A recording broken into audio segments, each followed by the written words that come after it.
Em nome do Pai, do Filho, do Espírito Santo. Amém. Vinde, Espírito Santo, enchei os corações dos vossos fiéis e acende neles o fogo do vosso amor. Enviai, Senhor, o vosso Espírito, e tudo será criado, e renovareis a face da terra.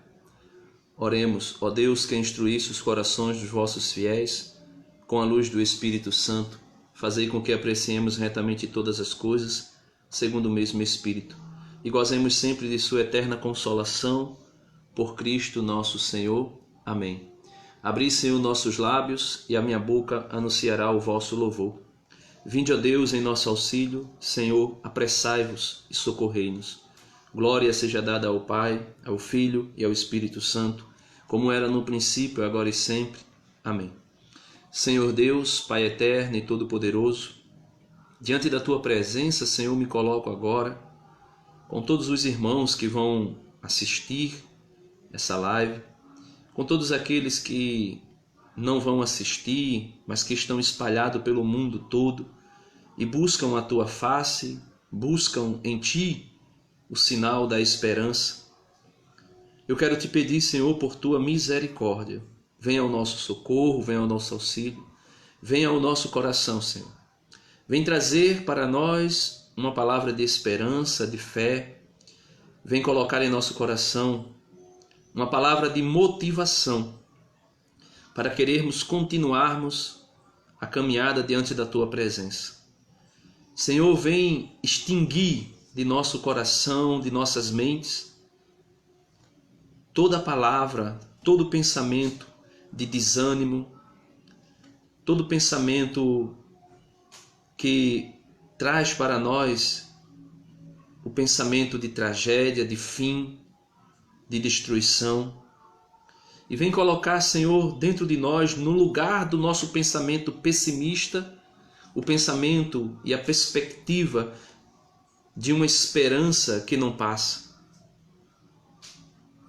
Existe um ditado popular que diz que a esperança é a última que morre. Isso para aqueles que não creem.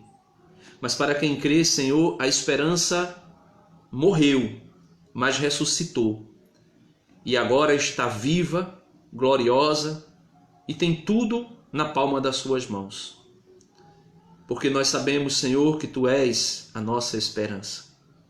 Nós sabemos que Tu és a esperança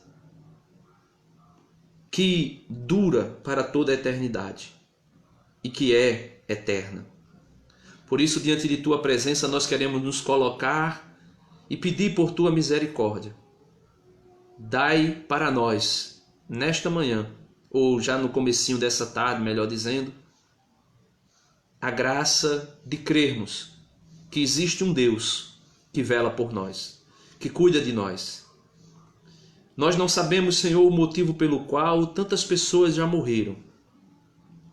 Sabemos do que estão morrendo, mas não sabemos o porquê, nem qual o motivo. Mas Tu sabes, Senhor. Tu sabes verdadeiramente porque cada um morre, por qual motivo estão morrendo. E quem somos nós, Senhor, para entrarmos em contenda contigo e querer descobrir, querer entender os Teus mistérios. Sabemos, Senhor, que aparentemente tudo isto para nós é uma desgraça, mas na Tua infinita providência sabemos que é um sinal de grande graça, uma graça que vai nos ensinar, nos educar, uma graça até mesmo para aqueles que já perderam familiares, mesmo não entendendo, achando que é uma tragédia, achando que é uma desgraça. E todos nós, com certeza, estamos pedindo que nós não venhamos perder nossos entes queridos. Mesmo para nós que temos esperança de que tudo isso está em Tuas mãos e Tu controla tudo isso. Mas queremos Te pedir, Senhor, nessa manhã, venha ao nosso coração por meio desta palavra e nos ajuda, Senhor, nos ajuda a não perder a fé. Nos ajuda a ficarmos firmes diante da Tua presença e sabermos que o choro pode durar uma noite, ou na nossa situação pode durar algumas noites, mas a alegria vem pela manhã. Eu sei que haverá um momento em que a alegria em todos os corações retornarão e nós voltaremos a rir mais uma vez. Em nome do Pai, do Filho e do Espírito Santo. Amém. Meus amados irmãos, sejam bem-vindos, vocês que já chegaram por aí, né? Silvia, Gilvan, Maria Cristina, né? Marli, todos vocês aí sejam bem-vindos. Eu queria que vocês pudessem pegar a Bíblia de vocês aí no livro do Números, né? Livro de Números, capítulo 21, o versículo é o 4. Esta é a primeira leitura que a igreja propõe para nós nesta terça-feira, né? É a primeira leitura. E o evangelho é um pouquinho diferente do que eu vou colocar aqui, mas eu queria, né, e desejei, né, colocar o evangelho que faz alusão a este texto aqui da primeira leitura de hoje, de Números. Então, toma comigo aí a tua Bíblia, Números capítulo 21, versículo do 4 ao 9. E também temos aí João capítulo 3, versículo 14 ao 21. É o texto que está aí na live, né, escrito aí. Então vamos lá. Números 21, versículo 4 diz assim. Antes eu queria colocar você dentro do contexto, né? O povo foi tirado do Egito, né, por Moisés, e no decorrer da peregrinação o povo foi vivendo situações de calamidades, situações aonde eles sofreram situações desagradáveis, situações que na nossa situação atual também, né, nos leva muitas vezes a murmurar, né? Quantos de nós, né? Quantas pessoas não murmuraram durante esses dias contra Deus ou contra a fé? Quantos de nós nesses dias de calamidade não estamos aí angustiados e perguntando ou até mesmo blasfemando, né, contra a situação? E isso aconteceu com o povo, né? O povo começaram a caminhar no deserto, né? E chegou em um determinado momento, aconteceu esse episódio aqui. Vejam só, diz assim, Números 21, versículo 4. Então partiram da montanha de Ur, né, pelo caminho do mar de Suf, para contornarem a terra de Edom. Então o povo continuou a caminhada no deserto. No caminho, o povo perdeu a paciência. Quantos de nós estamos aí, bem-vindo ao Mi, né? Quantos de nós nesse deserto, né, que nós estamos vivendo, quantos de nós não perdemos a paciência?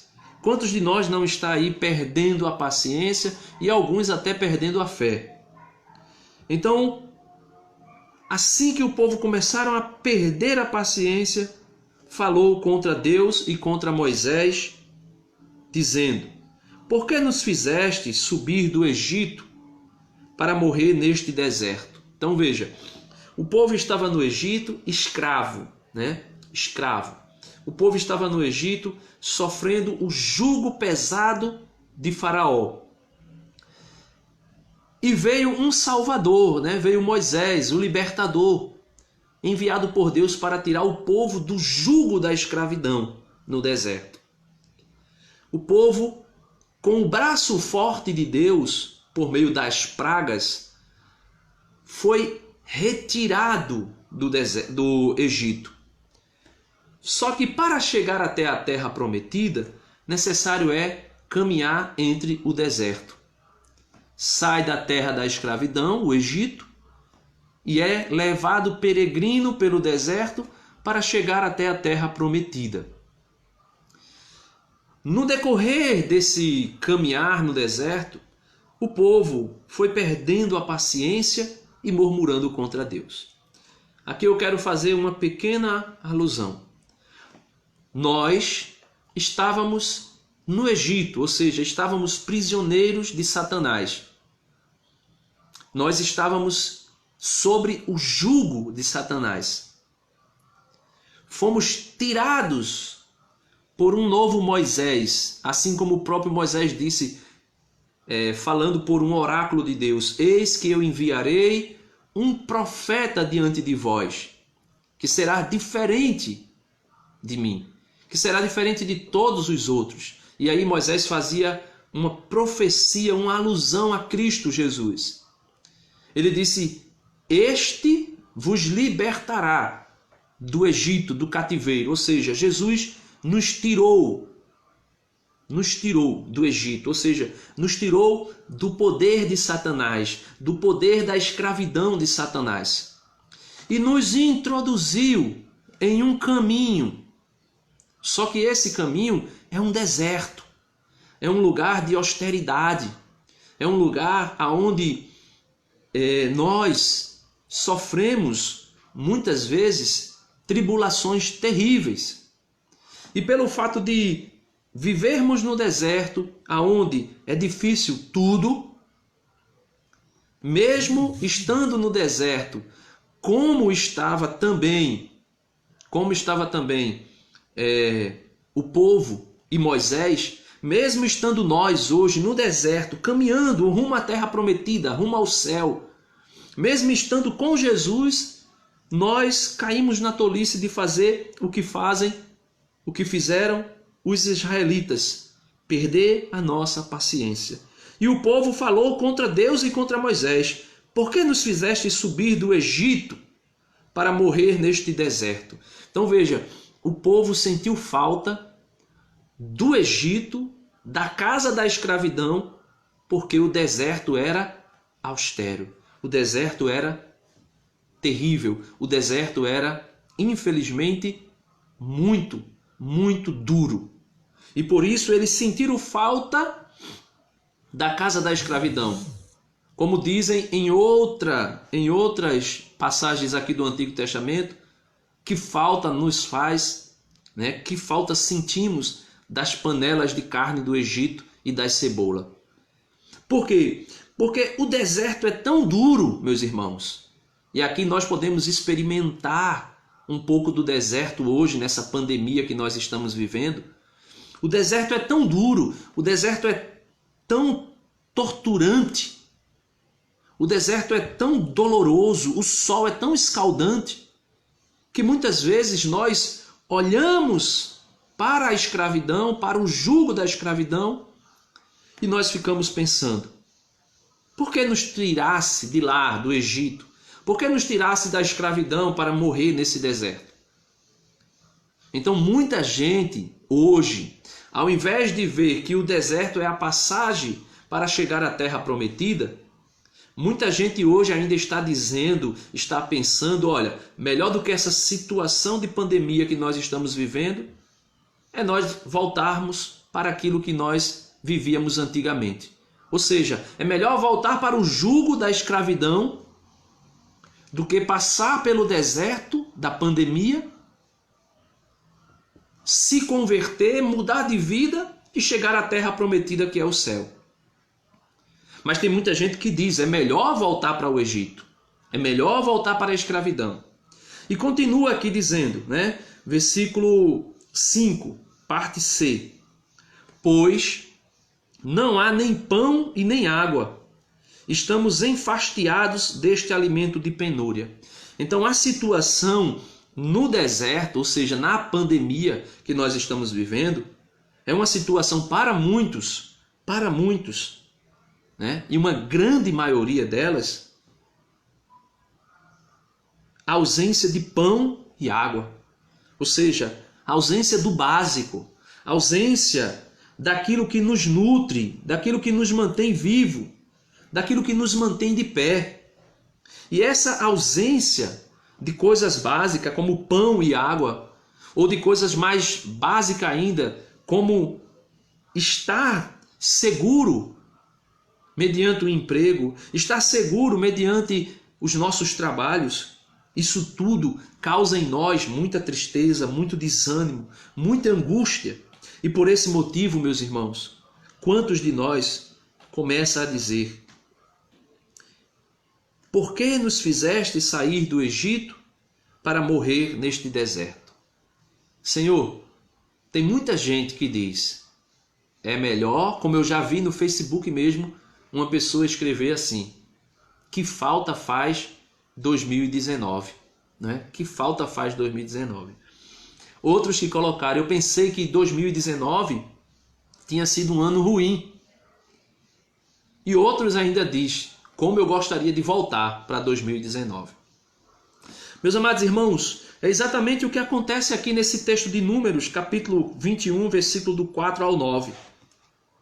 O povo começou a murmurar contra Deus, dizendo: que falta faz o Egito? Que falta faz as panelas de carne e de cebola do Egito? Mas só, meus irmãos, que no Egito, Deus não estava com o povo. Deus via, Deus contemplava, Deus ouvia o clamor do povo escravo no Egito. Mas o texto é claro, Deus não estava lá com o povo. Agora, quando o povo foi tirado do Egito e foi levado para o deserto, a caminho da terra prometida, a palavra de Deus diz que Deus caminhava durante a noite como uma forma de luz, um chaco de luz, um facho de luz no céu para direcionar o caminho para o povo, e durante o dia como uma colina de nuvem para proteger o povo do sol escaldante do deserto. Então, no Egito, Deus não estava pessoalmente com o povo, mas no deserto ele estava. Então, diz assim o versículo 6. Então, o Senhor enviou contra o povo serpentes abrasadoras, cuja mordedura fez perecer muita gente em Israel. Então, o povo murmurou contra Deus e contra Moisés. E aí, diz o autor sagrado que Deus enviou contra o povo, contra aqueles murmuradores, serpentes abrasadoras, serpentes venenosas. Aí você pode estar me perguntando: Denis, então quer dizer que Deus mandou o coronavírus? Eu não sei, meu irmão. Eu acredito que não. Eu acredito que não. E eu espero que não. Eu espero que este coronavírus seja apenas consequências dos nossos erros. Quando eu digo nosso, eu falo da humanidade de modo geral. Mas Deus pode também mandar. Deus pode também mandar. Eu não sei se Ele mandou, mas Ele pode ter mandado. E se Ele mandou, não faz diferença nenhuma. Porque Ele sabe de tudo, melhor do que eu e do que você. Ele pode ter mandado. Eu acredito que não, mas vamos dizer que Ele mandou. Vamos dizer que Ele mandou, como Ele mandou aqui na primeira leitura dessa terça-feira, as serpentes venenosas. Aí veio o povo dizer a Moisés: pecamos ao falarmos contra o Senhor e contra ti. Então veja, no tempo de peregrinação do deserto, no sofrimento do deserto, na angústia do deserto, na pandemia de serpentes abrasadoras e venenosas do deserto, o povo despertou a sua consciência, olhou para dentro de si e percebeu, no versículo 7, e disseram: veio o povo dizer a Moisés que nós possamos fazer isso, ir diante de Deus, ir diante de Jesus e dizer: pecamos ao falarmos contra o Senhor e contra ti. Pecamos, Jesus, ao falarmos contra ti e contra Deus. Pecamos. Não é alguém pecou, não é fulano de tal pecou, fulano de tal falou mal, fulano de tal blasfemou. Não. A palavra diz no plural: pecamos, ou seja, todos nós pecamos ao falarmos contra o Senhor e contra Deus. Intercede junto ao Senhor para que afaste de nós estas serpentes.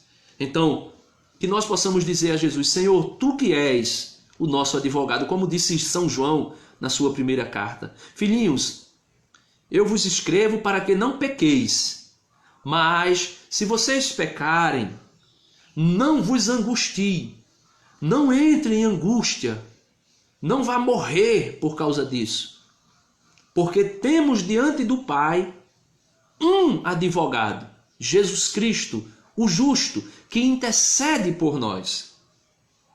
Então, assim como o povo disse a Moisés: pecamos contra ti, Moisés, e pecamos contra Deus, que nós possamos cair em nós mesmos e dizermos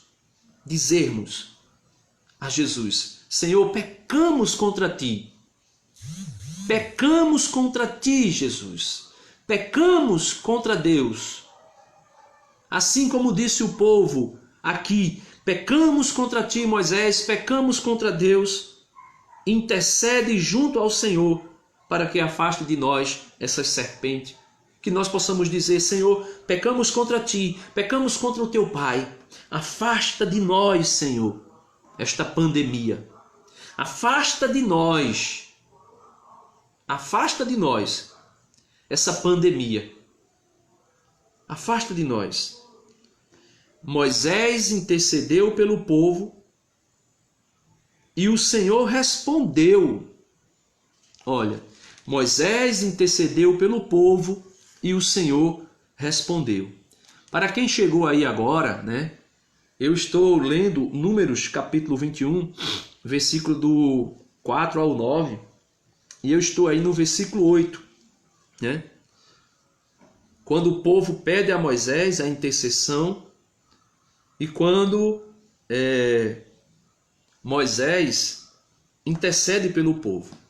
Meus irmãos, só um instantezinho aqui que eu vou precisar fazer uma coisa aqui bem rápido e volto num minuto, tá certo? Eu vou pegar um ventilador aqui, rapidinho.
Voltei. Eu fui buscar um ventilador ali, gente, porque eu não estava aguentando o calor. Estava terrível, né? Desculpem aí. Então, voltando aqui, versículo 8. O Senhor respondeu-lhes, né? Dizendo: faz uma serpente abrasadora e coloca em uma haste. Todo aquele que for mordido e a contemplar viverá. Moisés, portanto, fez uma serpente de bronze e a colocou em uma haste. Se alguém era mordido por uma serpente, contemplava a serpente de bronze e vivia, né? Então, se alguém era mordido por uma serpente, contemplava a serpente de bronze e vivia. Então, meus amados irmãos, esse texto de Números, capítulo, como está aí escrito aí no tema da live, esse texto de Números, capítulo 21, versículo do 4 ao 9, retrata para nós uma situação onde o povo que foi tirado do Egito, ao entrar no deserto, o povo começou a sofrer algumas privações. E sofrendo algumas privações, o povo começou a murmurar contra Moisés, que tinha sido o instrumento de Deus para tirar o povo da escravidão do Egito, e também murmurar contra Deus. E consequência disso tudo, consequência dessas blasfêmias, Deus enviou uma praga de serpentes, ou Deus permitiu. O autor sagrado diz que foi Deus que enviou. Por quê? Porque o autor sagrado diz que foi Deus que enviou. Porque no Antigo Testamento, a mentalidade, a teologia nos explica que no Antigo Testamento, a mentalidade dos autores sagrados, mesmo sendo inspirados por Deus, ou seja, vamos entender o que diz a igreja para nós. Foi Deus que inspirou a Bíblia, foi Deus que inspirou a Bíblia, mas os hagiógrafos, ou seja, os homens que foram inspirados por Deus para escrever a Sagrada Escritura, não foram abduzidos do seu tempo, ou muito menos foram como que tivessem entrado em transe e tivesse psicografado a Bíblia. Não é isso. O hagiógrafo, o autor sagrado, ele escreve aquilo que Deus inspira dentro da limitação do seu tempo, do conhecimento do seu tempo. Então, quando você pode estudar um pouco a teologia judaica, se podemos assim dizer, você pode estudar um pouco a teologia do Antigo Testamento e você vai ver que os autores sagrados, tudo que acontecia no mundo, seja bom ou ruim, eles diziam que era Deus que estava realizando. Então, pode ser Deus que tenha mandado as serpentes em forma de correção, como está lá em Hebreus capítulo 12, que Deus corrige aos que Ele ama como um pai corrige aos seus filhos.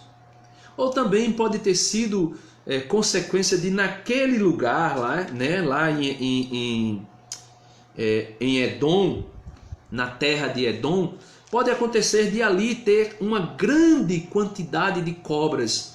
E quando aquelas cobras começaram a morder o povo e a matar o povo, eles começaram a pensar, e o próprio autor, o próprio Moisés começou a pensar, foi Deus quem enviou.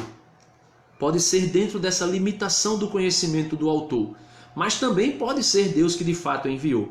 Então, meus amados irmãos, no Antigo Testamento, tudo que acontecia era posto na conta de Deus. Se fosse um mal ou se fosse um bom, era posto na conta de Deus. E aqui entra um pouquinho da mentalidade calvinista, falando da predestinação, falando da soberania de Deus. E dizendo que Deus, na sua soberania, Ele faz o bem e o mal. Mas Deus não pode fazer o mal, porque nele não há espaço para o mal. Em Deus não existe brecha para o mal. Tudo o que acontece é consequência dos nossos pecados, das nossas escolhas. Quando Deus criou o mundo, em Adão e Eva ali, Deus criou um mundo bom, ordenado. O que significa ordenado? Nada estava em desordem, nada acontecia fora daquilo que era projeto e plano de Deus. Nada do que era bom nada do que era mal acontecia ali. Por exemplo, a natureza estava em uma ordenância perfeita, não tinha cataclismas, não tinha, por exemplo, maremotos, terremotos e coisas desse gênero. Tanto é que Jesus, em Mateus 24, começa a falar da possibilidade do aumento desses acontecimentos climáticos, desordenados, com o passar das gerações, porque quanto mais o tempo passa, mais este mundo vai entrando em uma desordem, por consequência do pecado inicial de Adão e Eva, o pecado original, e também consequências dos nossos pecados pessoais e atuais. Então, o povo começou a murmurar contra Deus. Deus manda Moisés, que intercede pelo povo, a construir uma serpente.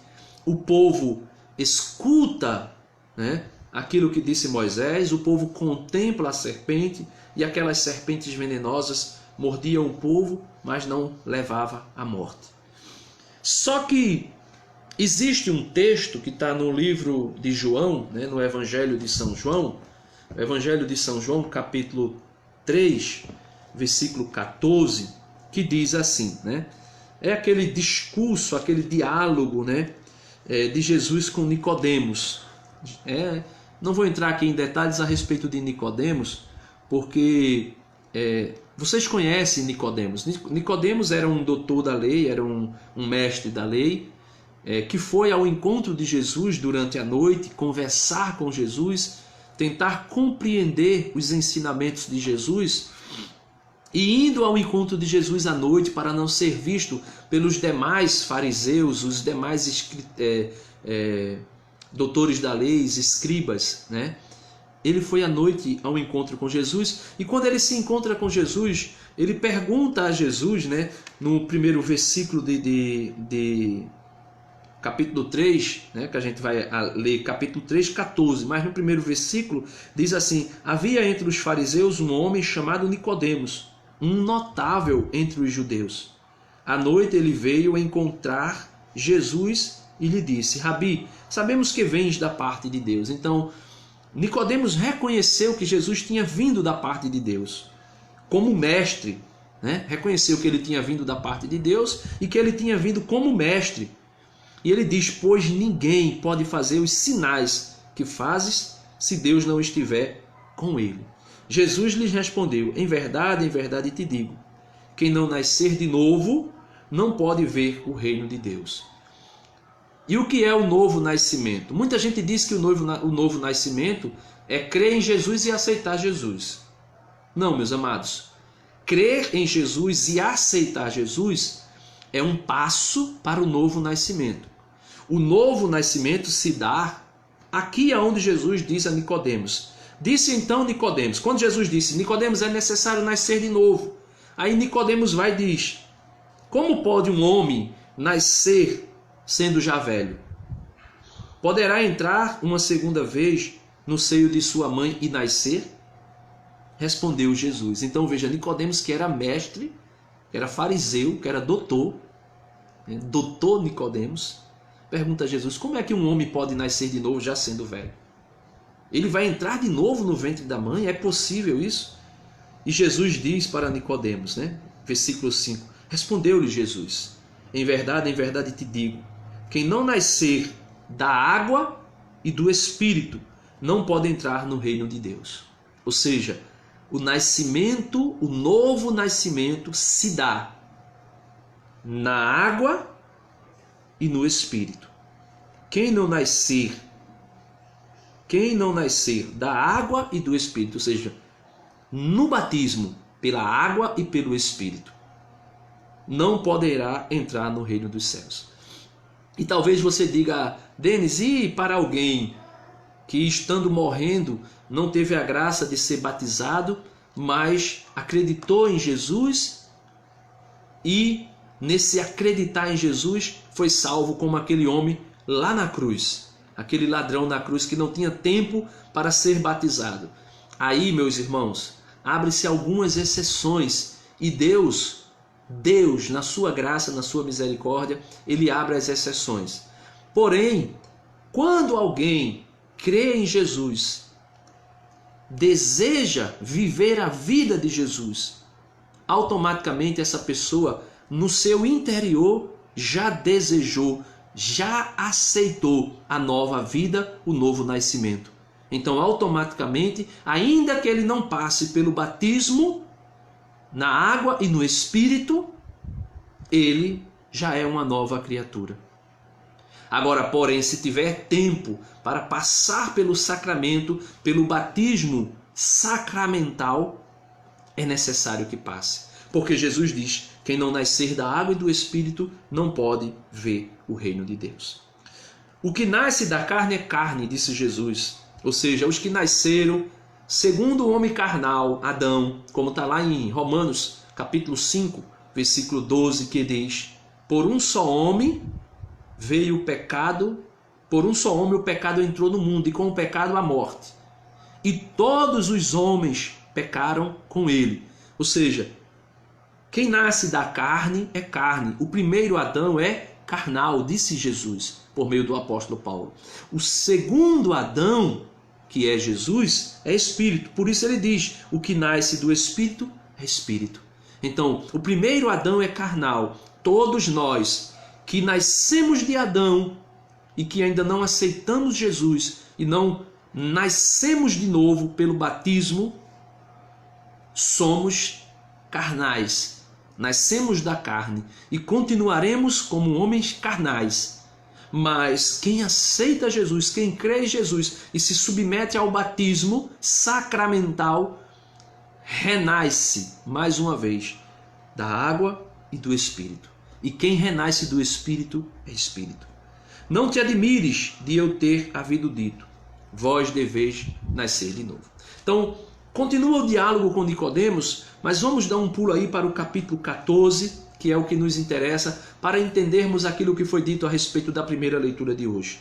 No versículo 14 de João, capítulo 3, diz: como Moisés levantou a serpente no deserto, assim é necessário que seja levantado o Filho do Homem.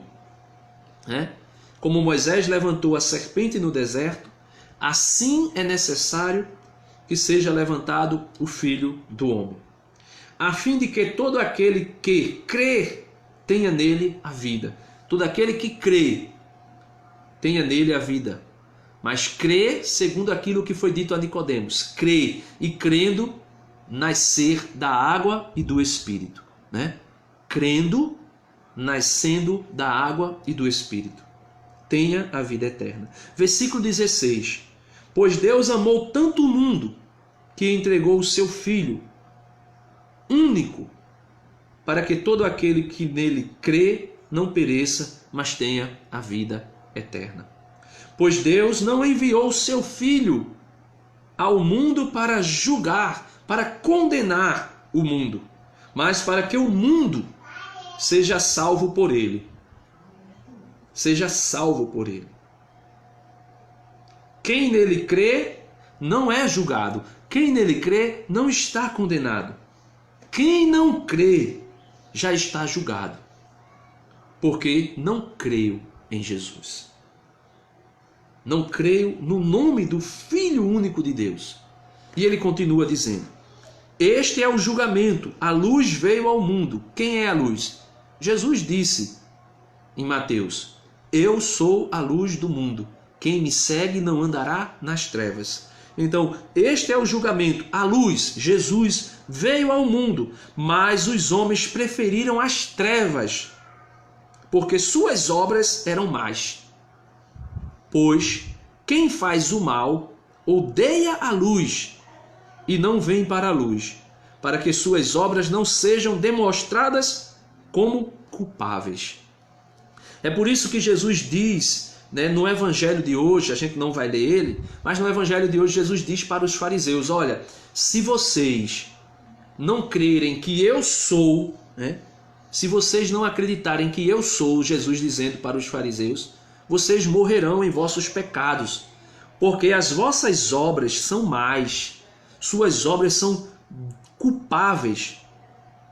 E ele diz: mas porém aqueles que acreditaram em mim, como Nicodemos acreditou, e aqui eu estou parafraseando Jesus, aqueles que acreditaram em mim, como Nicodemos acreditou, como você que me escuta acreditou, como muitos acreditaram, ele diz, versículo 21, mas quem pratica a verdade vem para a luz, para que se manifeste que suas obras são feitas em Deus.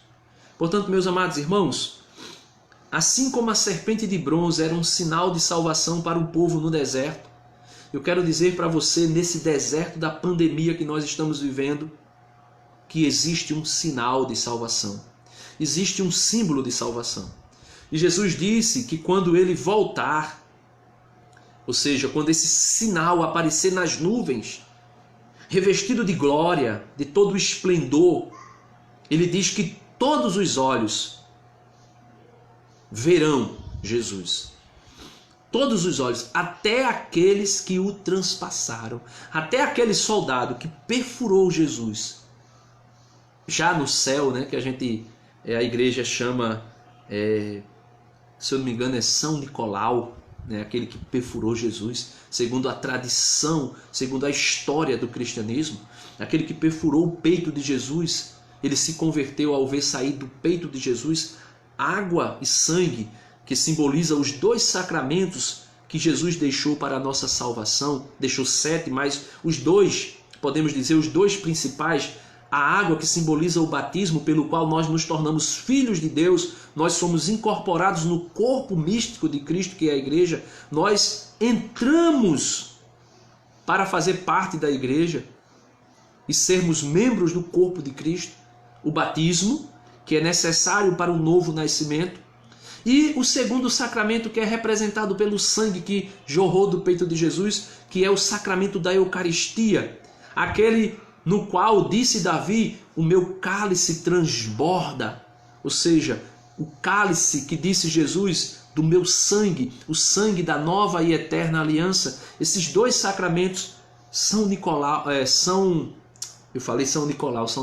é o que deu origem à questão do Papai Noel aí, né? Não entra no caso. Eu esqueci o nome do santo, aquele que perfurou Jesus e que viu os símbolos dos sacramentos do batismo, nascer de novo, e da Eucaristia, cujo Jesus, no capítulo 6 de João, diz: quem comer deste pão que eu der, viverá eternamente. Quem beber o meu sangue, viverá eternamente.